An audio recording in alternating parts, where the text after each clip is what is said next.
29. Abdullah ibn Abbas, que Dios esté complacido con él.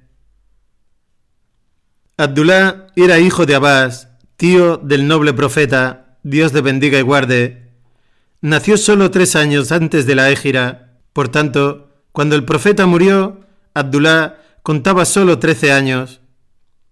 Al nacer, su madre le llevó al profeta, Dios le bendiga y guarde, quien puso algo de saliva en la lengua del bebé aún antes de que empezase a mamar.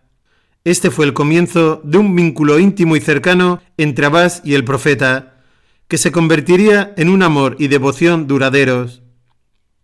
Cuando Abdullah alcanzó la adolescencia, se puso al servicio del profeta, Dios le bendiga y guarde. Se encargaba de traerle el agua cuando éste quería hacer wudú. Durante el salá se situaba detrás del profeta en la oración y cuando el profeta emprendía un viaje o una expedición, le seguía siempre detrás. Abdullah se convirtió así en la sombra del profeta, acompañándole a todas partes. En todas esas situaciones se mostraba atento y despierto a todo lo que el profeta, Dios le bendiga y guarde, hacía o decía. Su corazón estaba lleno de entusiasmo y su joven mente, pura y ágil, memorizaba las palabras del profeta con la capacidad y la precisión de un instrumento de grabación. De esta forma, y mediante sus continuas investigaciones posteriores, como luego veremos, Abdullah se convirtió en uno de los mayores sabios entre los compañeros del profeta, conservando para generaciones posteriores de musulmanes las preciosas palabras del enviado de Dios, Dios le bendiga y guarde. Se dice que consiguió memorizar cerca de 1660 dichos del profeta, que se encuentran reunidos y autentificados en las recopilaciones de Al-Bukhari y Muslim. El profeta, Dios le bendiga y guarde, a menudo solía traer hacia sí al niño Abdullah, darle palmaditas en el hombro y rezar. Oh Señor, haz que adquiera una profunda comprensión de la religión del Islam e instrúyele en el significado y la interpretación de las cosas. En numerosas ocasiones, el profeta repitió este dua o plegaria por su primo y pronto Abdullah ibn Abbas comprendió que su vida debía dedicarse al estudio y a la búsqueda de conocimiento. El profeta, además, rezó para que no solo le fuera concedido conocimiento y comprensión, sino también sabiduría. Abdullah relataba el siguiente incidente acerca de sí mismo. En una ocasión, el profeta, la paz sea con él, se disponía a hacer wudú. Me apresuré entonces a traerle agua. Se mostró complacido de lo que yo hacía y cuando se preparaba para empezar el salá, me indicó que me situase a su lado. Yo, sin embargo, me coloqué detrás de él. Cuando acabó el salá, se volvió y me dijo: ¿Por qué no te pusiste a mi lado, oh Abdullah? Usted es demasiado respetable y grande en mi parecer para que yo me sitúe a su lado, repuse. Entonces, elevando sus manos a los cielos, el profeta, Dios le bendiga y guarde, imploró: Oh Señor, concédele sabiduría. Indudablemente, la plegaria del profeta, Dios le bendiga y guarde, fue aceptada, pues el joven Abdullah habría de demostrar una y otra vez que poseía una sabiduría que excedía sus pocos años. Pero esta sabiduría le llegaba solo con la devoción y con su persistente búsqueda de conocimiento, tanto en vida del profeta como después de su muerte. Mientras el profeta vivía, Abdullah no se perdía ninguna de las reuniones y memorizaba todo lo que decía. Después del fallecimiento del profeta, Dios le bendiga y guarde, acudía a visitar a todos los compañeros que podía, especialmente aquellos que más había tratado el profeta, y aprendía de ellos lo que el profeta les había enseñado.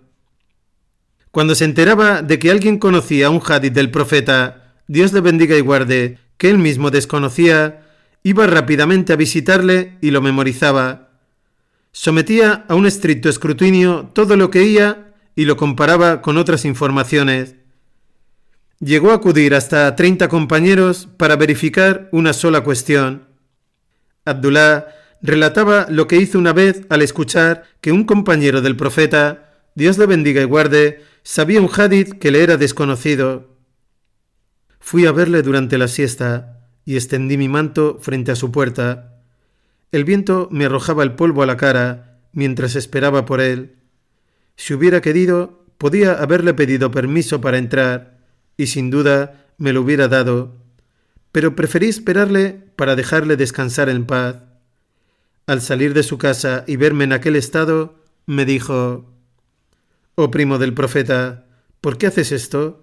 Si me hubieses mandado llamar, hubiese acudido a verte.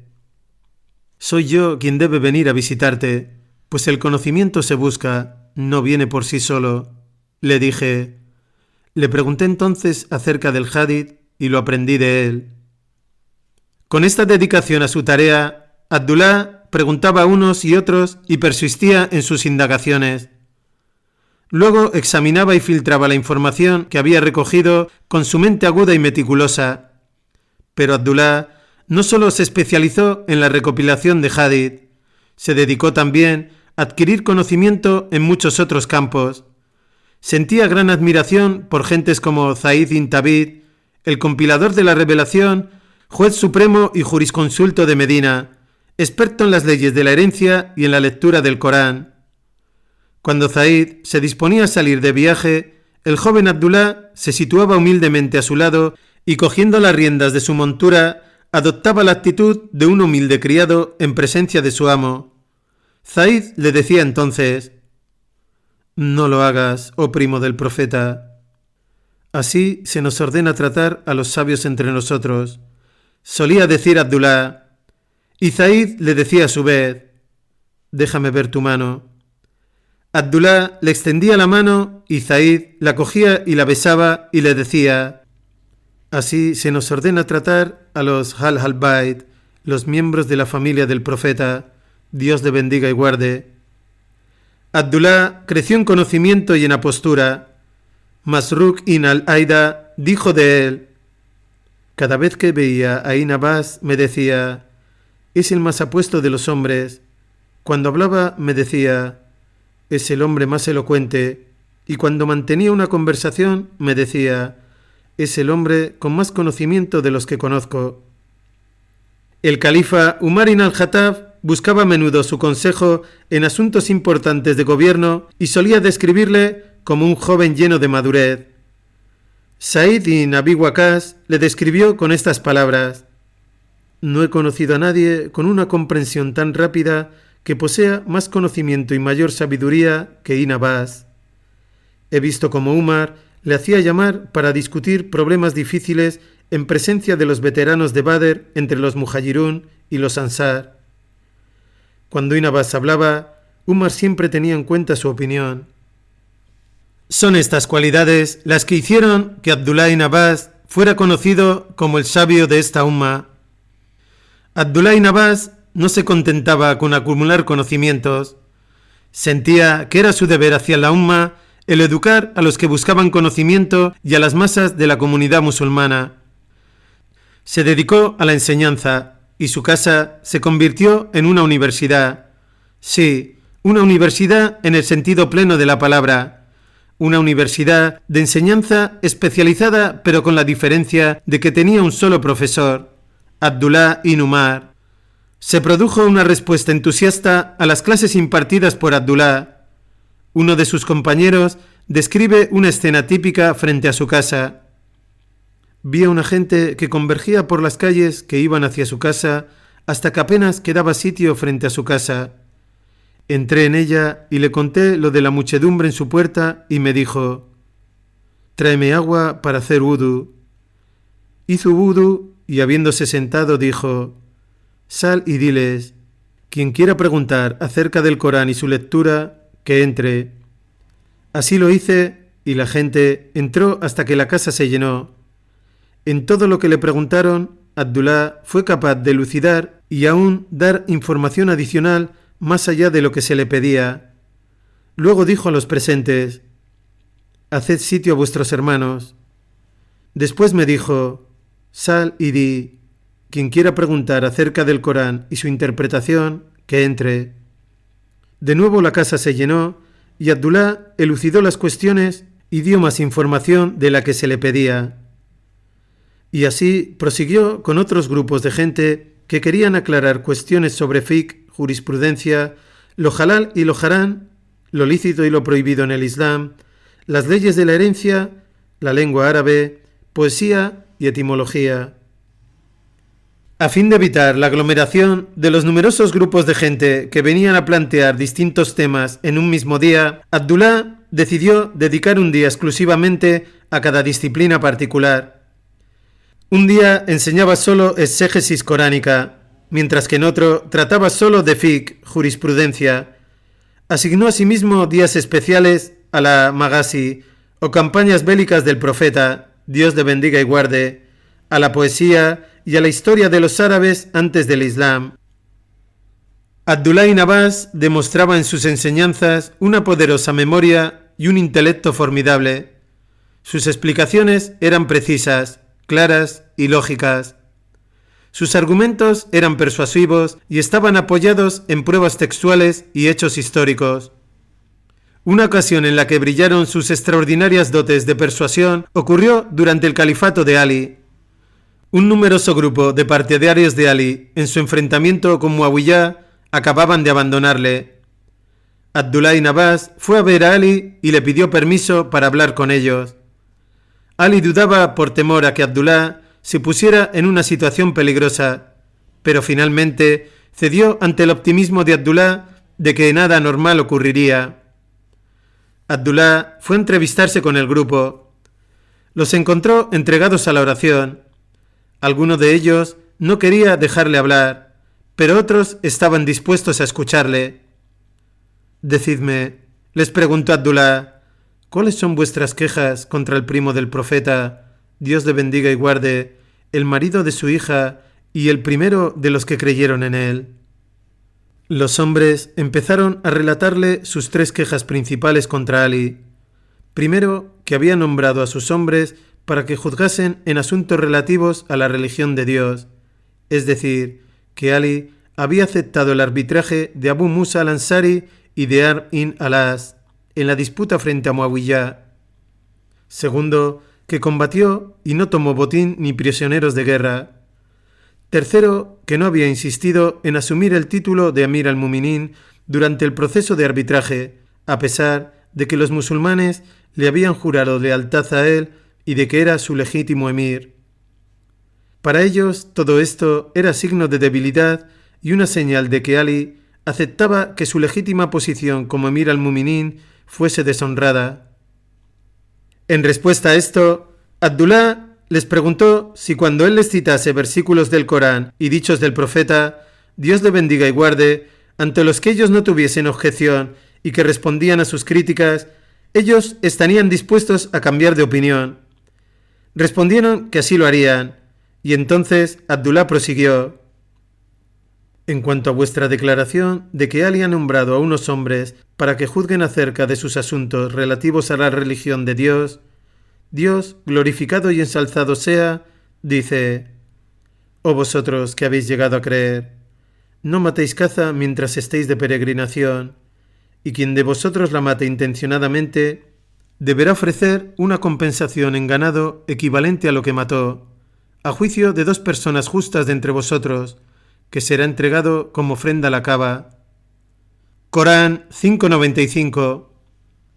Os pregunto, por Dios, ¿no es acaso el juicio de unos hombres en asuntos relativos a la salvaguarda de su sangre y de sus vidas y hacer las paces entre ellos más digno de atención que el juicio sobre un conejo cuyo valor no excede 1/4 de dirham?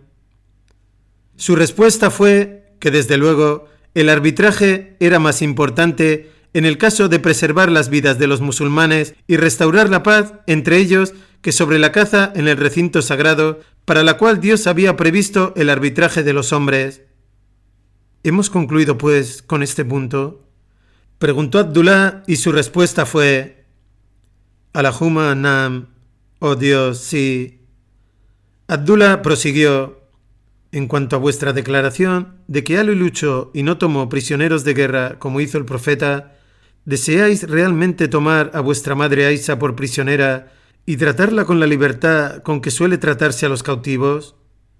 Si vuestra respuesta es sí, habréis caído en kufur, incredulidad, y si decís que no es vuestra madre, habréis caído también en kufur, pues Dios, glorificado y ensalzado sea, ha dicho: el profeta tiene mayor derecho sobre los creyentes que ellos sobre sí mismos, y sus esposas son sus madres. Corán 33:6. Escoged lo que prefiráis, dijo Abdullah, y luego les preguntó: ¿hemos acabado ya con este punto? Y de nuevo su respuesta fue: Allahumma nam, oh Dios, sí. Abdullah prosiguió: en cuanto a la afirmación de que Ali ha abandonado el título de Emir al-Muminin, recordad que el propio profeta, la paz y las bendiciones de Dios sean con él, con ocasión del pacto de Hudaybiyah, exigió que los mushrikún escribieran en el documento que se disponía a firmar con ellos: esto es lo que el enviado de Dios ha acordado. Y ellos objetaron: si creyésemos que eres el enviado de Dios, no te habríamos impedido la entrada a la Kaaba ni te habríamos combatido. Escribe más bien: Muhammad, hijo de Abdullah. El profeta, Dios le bendiga y guarde, aceptó su exigencia diciendo: por Dios, yo soy el enviado de Dios, aunque me rechacen. Entonces Abdullah ibn Abbas preguntó a los disidentes: ¿hemos acabado pues con este punto? Y su respuesta fue otra vez: Allahumma nam, oh Dios, sí. Uno de los frutos de esta confrontación verbal, en la que Abdullah desplegó su profundo conocimiento del Corán y de la sira del profeta, Dios le bendiga y guarde, así como sus notables dotes persuasivas y de argumentación, fue que la mayoría de los disidentes, unos 20.000, volvieron a las filas de Ali. Unos 4.000, sin embargo, siguieron recalcitrantes en su posición. Estos recibirían luego el nombre de jarilíes. En esta ocasión y en muchas otras, el valeroso Abdullah mostró que prefería la paz a la guerra y la lógica a la violencia y el uso de la fuerza. Sin embargo, no solo era conocido por su coraje, su agudeza intelectual y su vasto conocimiento, también era conocido por su gran generosidad y hospitalidad.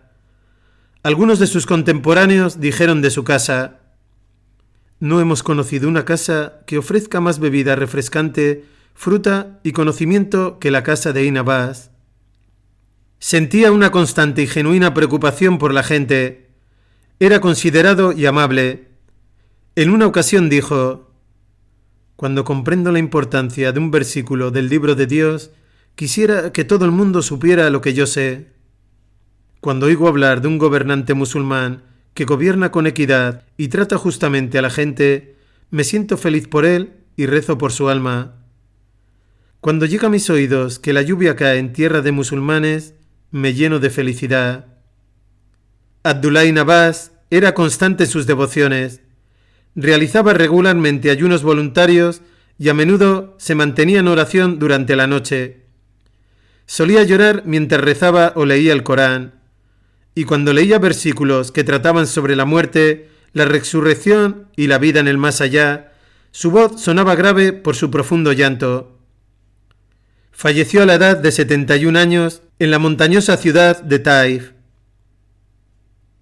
Que Dios esté complacido con él.